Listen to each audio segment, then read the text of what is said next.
Okay.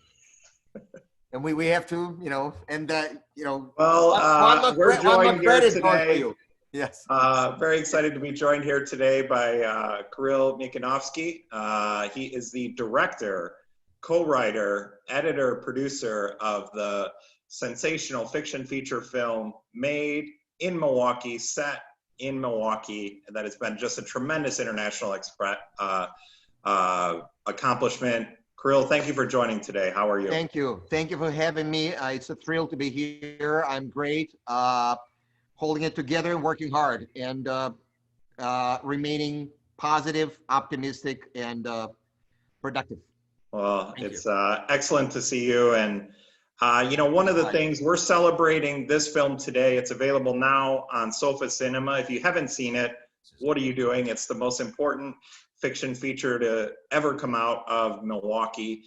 Please see it. If you've seen it before, it is a great time to see it again. It's a great look at Milwaukee in this time when we're all confined to our homes. What an interesting way to meet some new stories in Milwaukee and see a lot of interesting places. But I don't know if everybody knows this, but the story is very much informed by your own background and history in Milwaukee. As I understand, you moved to Milwaukee in the early 90s from Moscow. And how did this story of the film specifically inspired by you?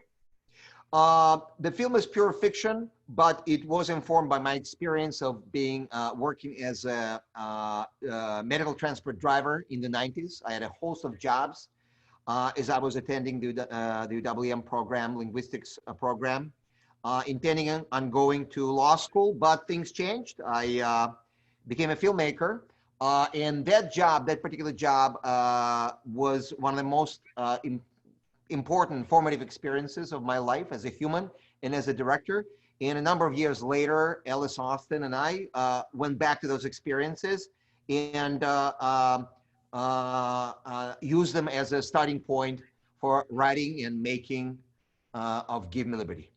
Well, and the film has such tremendous authenticity, and I think that must come from a lot of your own personal experiences as a driver in this respect. I think one of the other great stories, knowing a lot about the history of the making the film, how you and Alice and everyone made the film, it was a true Milwaukee-wide collaboration, people, organization, non-actors. Can you speak just for a moment to how Milwaukee came together to make this film? Absolutely. From the get-go, we determined to make it in Milwaukee only, and not compromise this element. And the same goes for non-actors. And most of them are from Milwaukee, with the exception of 4. And it truly, this film wouldn't be possible to make it outside of Milwaukee, in our opinion. It's the spirit of it. It was inspired by Milwaukee. And of course, Milwaukee came together in the making of this film. We wouldn't be able to make it for the little money that we had. Without the help of Milwaukee. Again, it's the Lowlands group with Eric Wagner, the Sobelmans, Bartolotta, a lot of other restaurants, and but aside, that just basically fed the crew and just assisted throughout the whole process. And actually, Eric Wagner and David Stam became also executive producers on the film. The Milwaukee Film Organization, your organization, Jonathan, was your involvement was critical in the process of the making of the film. We received the Bricker grant that allowed us actually to jumpstart the process and move around the country and actually look for money, look for partners, etc. It was really. And you found with working with several organizations in Milwaukee, you were able to identify actors as well. Absolutely. Non-professional actors. Absolutely. We made a major community outreach because we resolved to work with non-actors. We reached out to the wonderful organization, the Eisenhower Center for People with Disabilities. They're our friends, they're our supporters, they're our partners. The Wisconsin African American Women's Center, where all the casting sessions, community casting sessions, took place, with the head of the organization, Josephine Hill, a community leader, Viola Rambert of Heart Love Place in the West Side, Transit Express with John Doherty. They allowed us to use their van for months at a time for no charge. We worked with their personnel. We shot 2 scenes on their premises. We never had to pay for any locations, unlike New York. Right, exactly. Yeah, the perks of being in Milwaukee. And really, Milwaukee came together on this one. And And yeah, and I think it's so great because you can really see that on screen. And a film like this, which had a budget of under $500,000, it really does take a whole community to produce it. And that's part of the beauty of what the end result becomes. I know that the film has been received at film festivals, won awards, international, been released in dozens and dozens of cinemas around the globe. I know that was so moved by you receiving, you and your team receiving the Independent Spirit Award for Best Film under $500,000, the aptly named John Cassavetes Award. Incredible prestigious honor. Thousands of films compete for that type of distinction. I'm interested particularly in this moment, Milwaukee is a character in the film. Yes. And it's a character you created and a story you told. How is Milwaukee responded to in countries like Russia or in throughout Asia or in different regions where you presented the films that largely have audiences that have probably never been to Milwaukee? That's right. One of the first places that embraced it was France, as early as the 6th of January, Wild Bunch, prominent, probably the #1 production and distribution company in France, saw the film, fell in love with it madly, and took it on to take care of the world sales, but also they took it on as a French distributor. And they released it in France on 120 screens, and people found out about Milwaukee. People became curious about Milwaukee. People started talking about Milwaukee. We got a full page write-up on in Le Monde, on the film. Very few films get the honor of being mentioned in this newspaper. We got a full page write-up. People discovered Milwaukee through the film. They actually didn't know it existed in a way.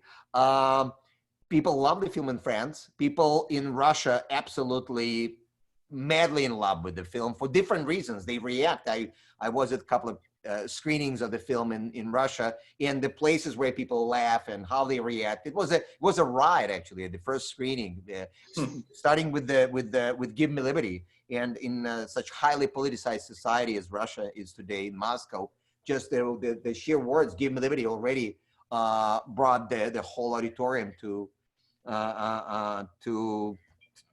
excitement. Wow. People were applauding just that expression, "Give me liberty."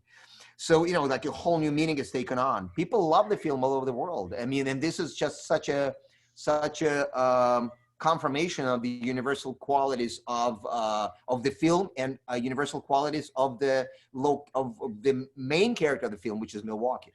Because we always, from the get-go, treated Milwaukee as the main character of the film. So this is why we never compromised the spirit of Milwaukee and Milwaukee as a location. Although there were a number of attempts to take it somewhere else and to do it somewhere else. So thanks for holding strong to that commitment to. We had to because we felt that by taking it somewhere else, we would have betrayed the spirit of the film that was inspired again by this location and by the people. And interesting that most of the location takes place within the van. Inside the van or apartments, it's the faces of the people. It's the heat of their relationship. That's what becomes really, for people, the image of Milwaukee is this warmth, this humanity that permeates every pore of the body of this of Give Me Liberty. I just, when you were speaking about some of the reception of the film and seeing the words "Give Me Liberty" on screen in a screening in Russia, it reminds me so much of what Milwaukee Film is grappling with today, what all of us are, and that's, we are an organization that strives to bring people together and to share new experiences in film screenings, which you can't do today due to the pandemic.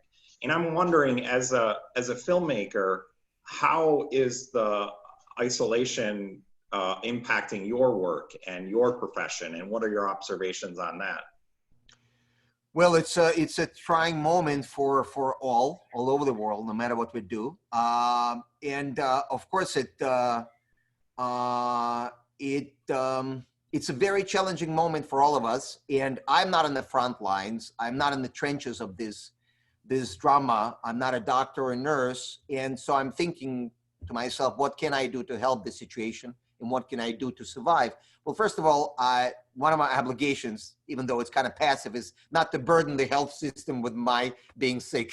So this is what it allows me to be isolated. On the other hand, I'm thinking, what else can I do? I guess the only thing I can do is continue doing what I'm good at, generate material, and in hopes of generating more light through that material. And towards that end, Alice Austin, my co-writer on Give Me Liberty and the lead producer on Give Me Liberty, and we're working on another script, distantly over the phone, Skype, phone, FaceTime, whatnot. And 5-6 hours at a time, every day, we are agonizing over this rather convoluted, complex, futuristic thriller. Giving you a heads up. And it was something that was started. It better be set in Milwaukee's future. Yeah. Well, actually, I'm not going to be. Well, I think no, it's possible, and I kid you not, it's possible. And I mean, when the time comes, I think we should definitely consider this.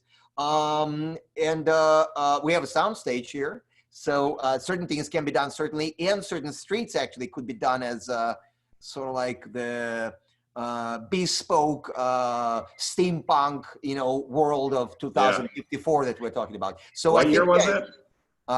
2054.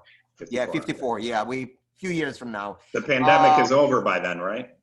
Actually, this is exactly, I started working on this idea about 11 years ago. And then when Alice and I met a few years back, that was the whole purpose of taking that idea for a spin, and then we put that on the back burner to focus on Give Me Liberty. And after Give Me Liberty, we get back to that, and who could know that right now what we began to work way back would be more relevant today than when we began our work on it. It is the post-pandemic world in 2054, very hopeful, unpredictable from scene to scene. I think I spoke with someone from in Los Angeles the other day, and it's obviously everything stopped, everything halted, but people are booking spaces already 6 months from now, or 4 months from now, 3 months from now. A lot of productions are going to restart or pick it up where they left it off. Some productions will take basically will have to take a loss. I guess they will not be able to restart or start from scratch. Certain money that was available, let's say, a month ago may not be available 3-4 months from now. That's the sad part of it. Some people believe in the Renaissance. Some people believe that people will have the time right now to work on their passion projects. I've been so inspired by reading about that. Yeah, because it's been such a rat race, and everybody's like, just making a living and finishing up everything and has no time to stop. And now we're forced to actually focus on what we really care about. I find it a little bit difficult to wake up and work and just try not to think of today, but think of certain indefinite future. But I think this is what so challenging in. We need to put these blinders and just keep going forward, being hopeful and optimistic, and work on really what we care about and give our best. And I think this is the positive energy that we can put out into the world and collectively. And one thing that— Well, I thank you for that incredible spirit there, because that is the hope. That's what we look to artists for. And I think that's what you've provided everybody in Give Me Liberty. And one of my hopes for you and for Alice is that the incredible success of Give Me Liberty makes the making of your hopeful next feature smoother in the funding and execution process, because, man, you guys deserve it. You've done incredible work with Give Me Liberty, and thank you for your perseverance as an artist.